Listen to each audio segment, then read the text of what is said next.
Good morning, Mr. Allinghouse.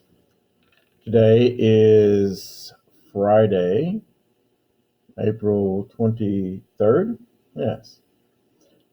And today we're going to begin this new unit on the Cold War. The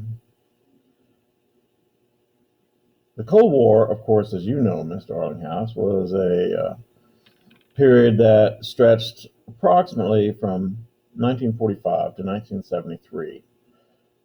Where it was called the Cold War because basically it defined the relationship between the United States and the Soviet Union, which at its best was simply a lack of any kind of mutual exchange. And at its worst was manifested in conflicts that did not directly involve the United States and the Soviet Union, but each side kind of threw traps into the path of the others. And trust me, both were guilty of this. So let us begin, shall we? So, the intense rivalry that developed between the United States and the Soviet Union after World War II had its roots in the days prior to the end of the Second World War. Some scholars blame the new president, Harry S. Truman, but that is probably false blame, misplaced blame. Truman was you got to feel sorry for Harry Truman. Now, of course, he knew that President Roosevelt, he was one of the few who probably actually knew of the state of President Roosevelt's health. But at the same time, he was kept out of the loop on a whole lot of decision making. And, President Roosevelt died in April 20th, I believe. And Harry Truman suddenly gets confronted with ending the war in Europe and then the war in Japan. And one day, one of the office aides walks into Truman's the Oval Office and says, "Mr. President, I have something of an urgent nature to speak with you about. We have a weapon that we believe, if it works, can destroy an entire city. The question for you, Mr. President, is that should you use it?" But anyway, and I mean that's it wasn't just okay, sure, we'll use it. In using it, you usher in the nuclear age. But it says Truman was most likely trying to carry forth with FDR's, Franklin Roosevelt's, plans for a post-war world. Truman most likely did not use the atomic bomb to intimidate the Russians, even though they may have interpreted it that way. But actually, Truman had tried to acquire Russian cooperation versus the Japanese. Do keep in mind, I'm sure you know this, Mr. Allinghouse, that the Soviet Union did not declare war on Japan until about 3 days before the war was over with. More probably, the Americans and the Soviets each felt that the other side had violated previously made agreements. For example, the Russians were simply stating that Poland and Romania, nations that had been hostile to the Soviets, and I can personally attest, and I've talked to you about this before, Mr. Allinghouse, that in Poland there is a national animosity towards their Russian Slavic cousins because the Russians came there and stayed for 50 years. Anyway, so were to be Russian satellite nations to protect them from a fourth invasion from Europe. I mean, see, that's the thing we'll talk about in a minute. The Soviet Union, or Russia, has a history of being invaded from the West. And those invasions have been very costly. So, on the American side, the United States did not feel that the defeated German government should be forced to pay war reparations like the Soviets thought they should. So, Differing interests between the Soviet Union and the United States would have probably made the enemies of the closest of allies.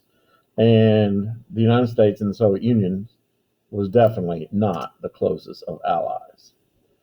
The Russians, and once again, having been invaded 3 times in the last 150 years from its European neighbors, wanted a buffer zone that included Eastern Europe, the Balkan Peninsula, and the Middle East. And if you look at our map here, basically that's what they get.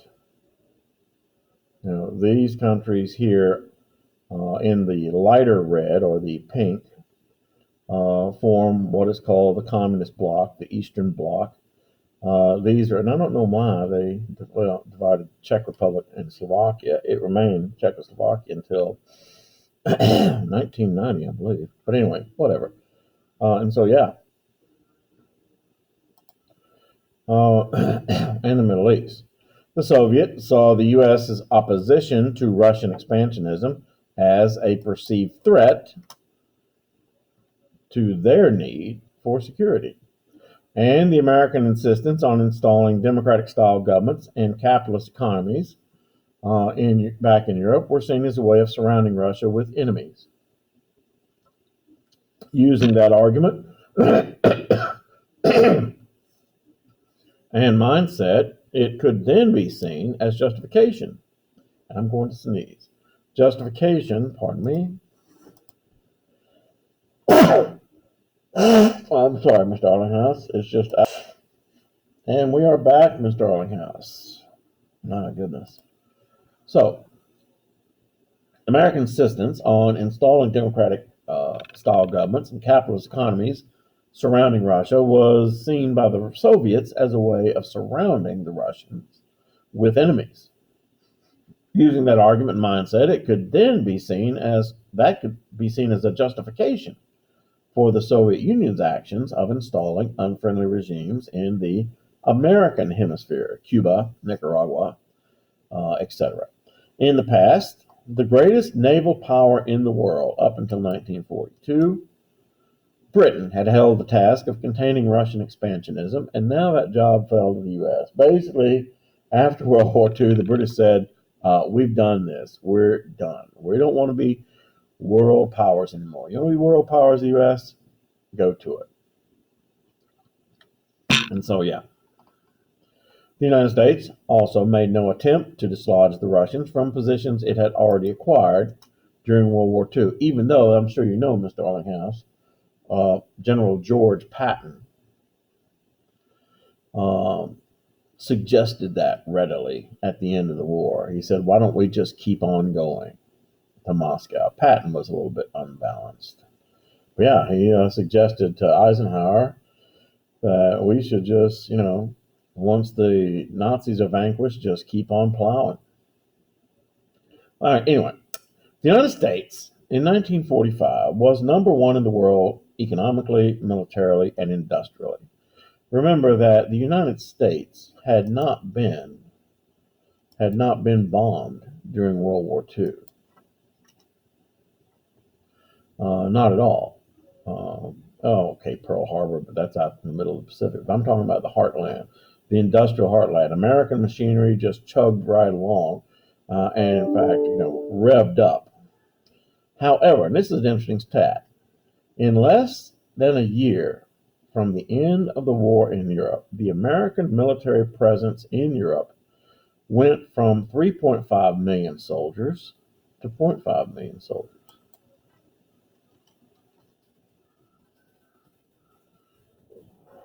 So, the colonial powers, Britain and France, caused some minor source of friction with the United States, but that was soon outweighed by their common goals of Britain, France, and the United States. Yeah, I mean, Britain and France, they had colonial empires. And this kind of conflicted with the United States idea of a post-war world.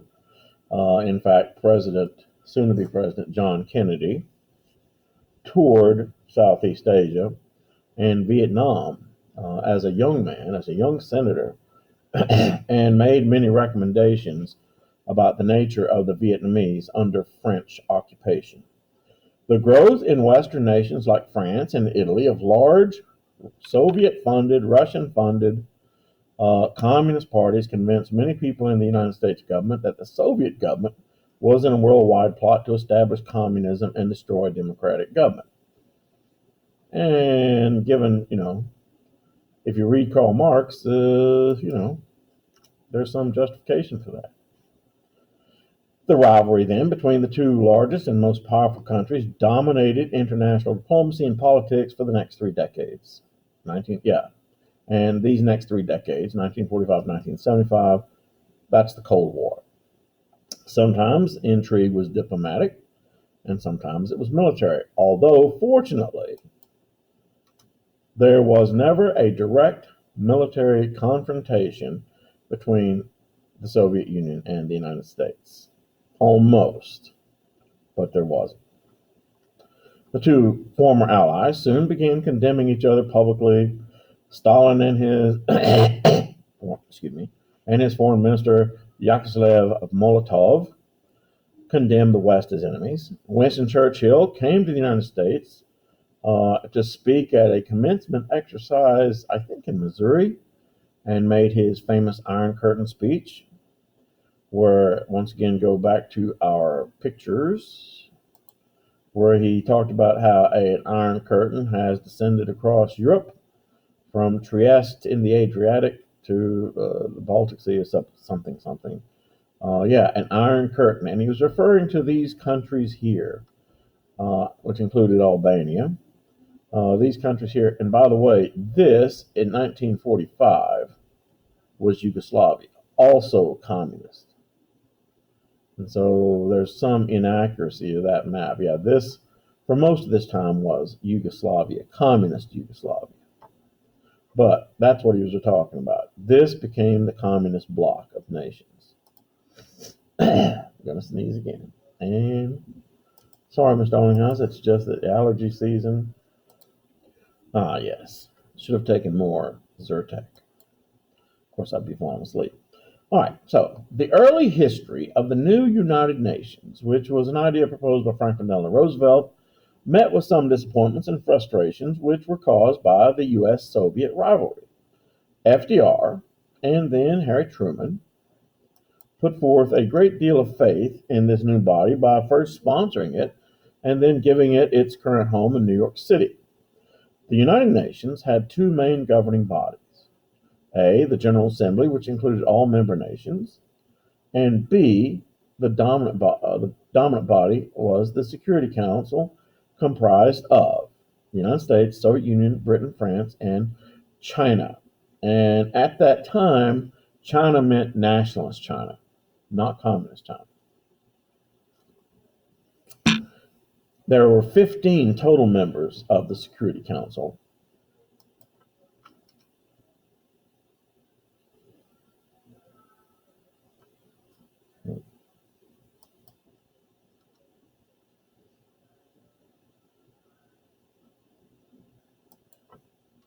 Mm-hmm.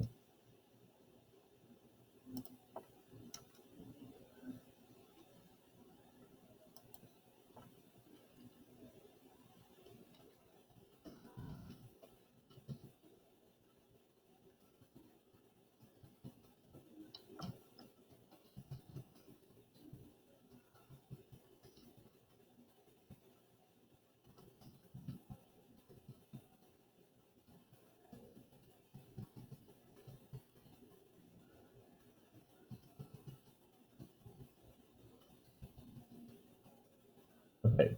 Yeah. Each of the 5 permanent members of the Security Council could veto any proposal of the Security Council, which is something that really hamstrung the Security Council as time went on. The UN, however, was and is very dependent upon voluntary contributions of guns, soldiers, and money. The Soviet Union in the 40s and 50s, come on, that's terrible, repeatedly used its veto power, which hampered the ability of the UN to solve its problems. At one point, the United States actually proposed the placement of all nuclear weapons under the control of an international council, but the Soviets vetoed the plan. The United States then continued to make atomic weapons, and the Soviet Union did the same. The result was an arms race. Catch me, catch me, catch me. You had to use that joke, Mr. Onghouse. Oh, racing! The result was an arms race. I've been waiting all year to do that. Capable of destroying the world many times over. Yeah.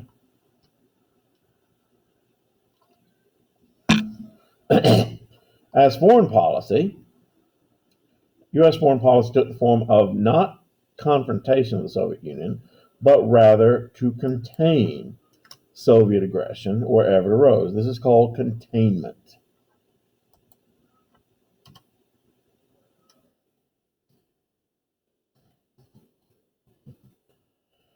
It is a very important policy because it'll be the causes of the Korean War and also the Vietnam War, this idea of containment.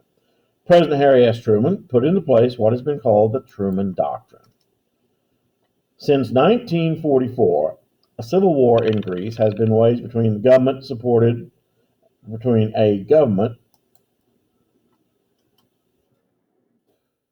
by Britain and communist rebels who was attacked by Yugoslavia. In 1947, Britain informed the United States that they could no longer financially support the Greek nationalists and were pulling out, thereby practically defaulting Greece is the word in the Stronghouse, to the communists. Truman then asked Congress not only aid for not only Greece, but also for Turkey, who was being pressured by the Russians to give up the all-important Dardanelles and the Bosporus.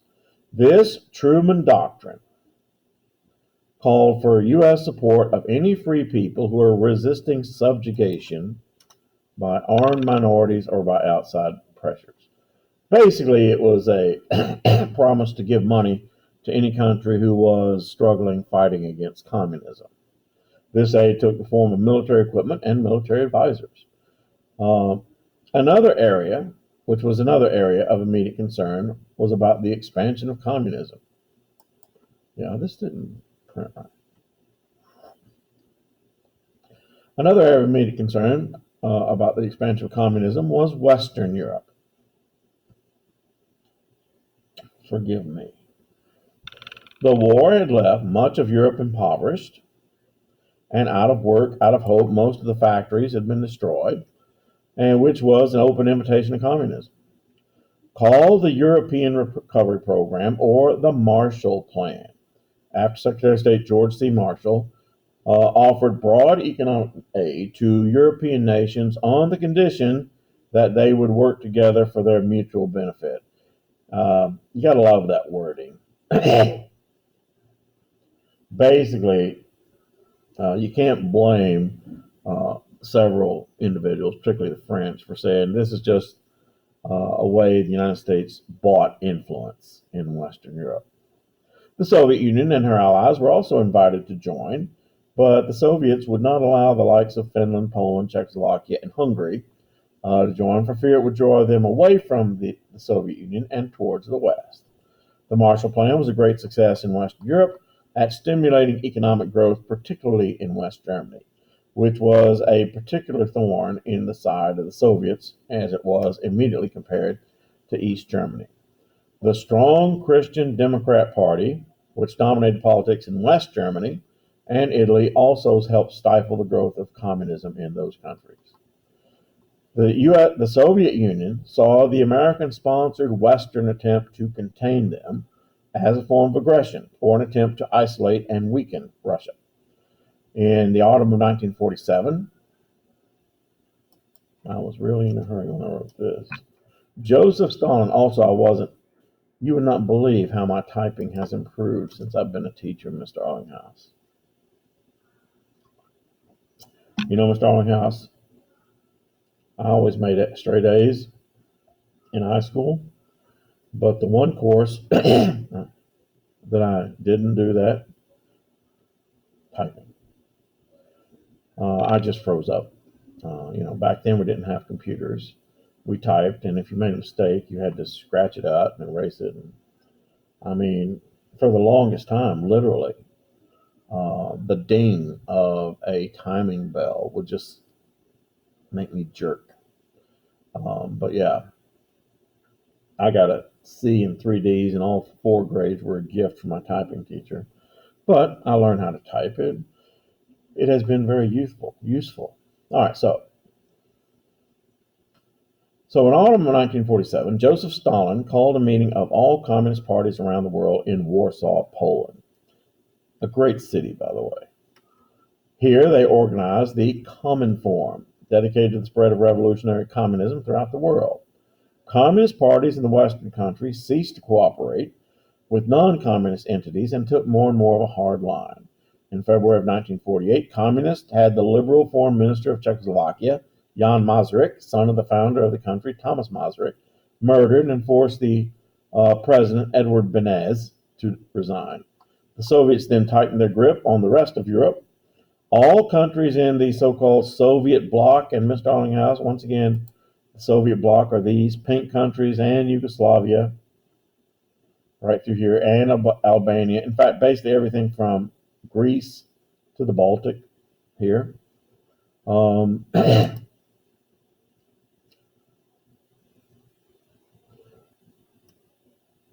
countries in the Soviet bloc were forced to adopt one-party governments, close military cooperation with the Soviet Union, collectivization of agriculture, party domination of the media, education, and even targeting the church. In this case, the Roman Catholic Church, as a source of possible resistance. Many old, more lenient and liberal-leaning old Communist Party leaders were subjected to trials and expulsion from newer and more hardline communist governments. The impetus for all of this tightening was probably the actions of this guy. His name, Joseph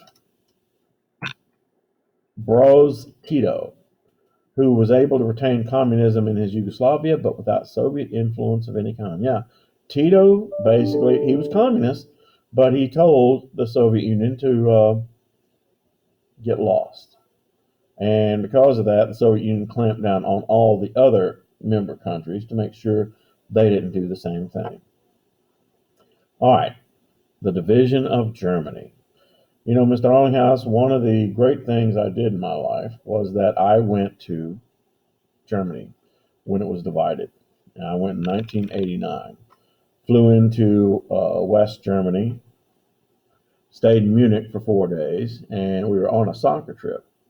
And then took a train up to Berlin. And to go to Berlin, as you see on this map, I got a better map. To go to Berlin up here on this map, and Munich is right down here. You had to take a train and go into East Germany. We crossed the border about 1 o'clock in the morning, and they stopped the train, and East German border guards came into the train and searched us. Yeah, it was interesting. So, the division of Germany provided a challenge for both communism and capitalism. As for the first time, two systems, communism and capitalism, would be placed side by side, working in the same ethnic nation of peoples for all the world to compare the results. The Soviet Union and the West took different routes in the treatment of post-war Germany.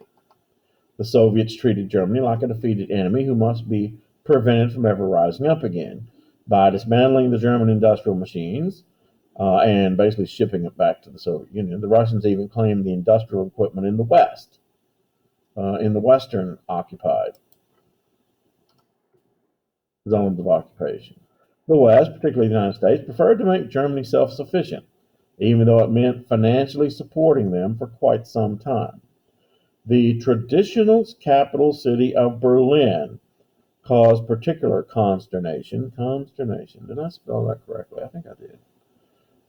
Because even though it was well within Russian-occupied zone of East Germany, it too was divided between the four major powers. And Mr. Arlinghouse, on that trip that we took into East Germany, and this, as you can see on this map, uh, they divided Berlin the same way. We stayed in the American sector and went over into the Eastern Russian sector and played a soccer match. And it was intriguing in that it was like, West Berlin was a modern city, had markets, discos, restaurants, taxis were Mercedes Benz. I'm not lying, Mr. Longhouse. Mercedes Benz. I might even have a picture of that. I'll have to show you. Taxis were Mercedes Benz automobiles. And then we crossed over into East Berlin. And number one, it was a Saturday, which is obviously a business day, market day, but nothing was going on. I mean, literally, the streets were clear. Very few cars on the street. We were in a tour bus and it was the most dismal. It was like going from color television in HD to black and white without HD. I mean, it was dismal.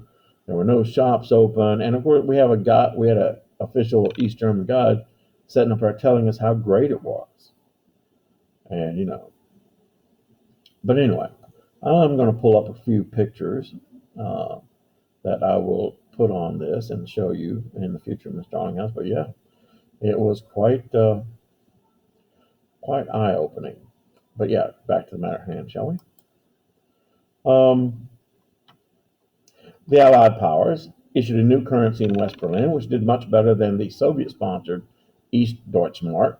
I mean, that was the thing. When we went to East Germany, you were required to convert 30 Deutschmarks. And you also then had to spend those 30 Deutschmarks before you left East Germany. The thing of that was, though, fortunately for us, our tour bus charter cost everybody about 30 Deutschmarks apiece, and so it wasn't like we spent anything. Yeah, that was an interesting trip. I'll never forget that day. We were only there for a day. The Soviets were embarrassed and distressed that its showcase of communism, because the Soviets thought that by combining German uh, know-how, industrialism, punctuality with communism, that East Germany would be like the showcase of communism. That's not exactly how it turned out. So the Soviets were embarrassed, and further embarrassed because in the early going, any East Berliner could go into West Berlin and purchase anything that he could not in the eastern sector. Some East Berliners merely hopped the crosstown train and then hopped on a plane and never came back. The Soviets responded by simply closing the western zone of Berlin off from others by shutting off rail and road transport in and out of the city. This becomes known as the Mr. Arlinghouse